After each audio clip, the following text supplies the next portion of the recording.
প্রায় ৫৪ বছর আগে অ্যাপোলো 11 মুন ল্যান্ডিংয়ের মাধ্যমে মানুষ প্রথম চাঁদে পা রাখে।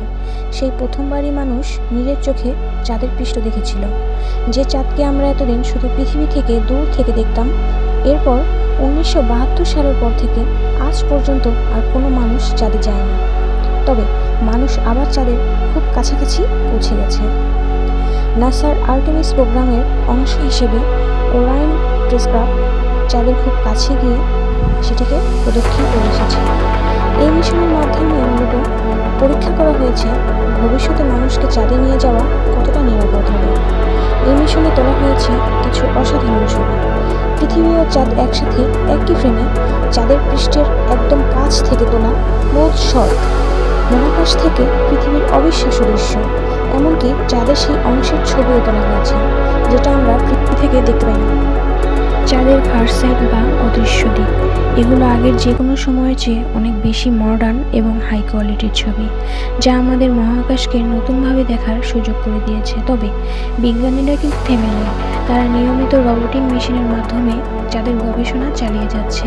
কিছুদিন আগেই ভিন্ন মহাকাশ মিশনের মাধ্যমে চাঁদের পৃষ্ঠের নতুন নতুন ছবি তোলা হয়েছে।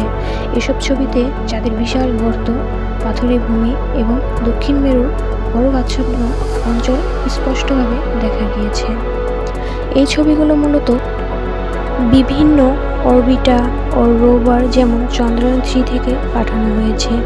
এর মধ্যেই চাঁদের জলের গুরুত্বপূর্ণ সন্ধান পাওয়া গেছে। চাঁদের উত্তর ও দক্ষিণ মেরুর গভীর গর্তগুলোতে, যেখানে সূর্যের আলো কোনো দিন পৌঁছায় না, সেখানে জমাট বরফ হিসেবে পানি পাওয়া গেছে।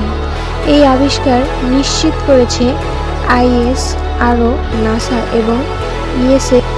বিশেষ করে চন্দ্রায়ন 3 মিশনে প্রোগ্রায়ন রোভার দক্ষিণ মেরুর মাটি বিশ্লেষণ করে জানিয়েছে যে এই অঞ্চলে ভবিষ্যতে জল সংরক্ষণ সম্ভব এবং এটি চাঁদে বেস ক্যাম্প তৈরির জন্য সবচেয়ে উপযুক্ত জায়গাগুলোর একটি।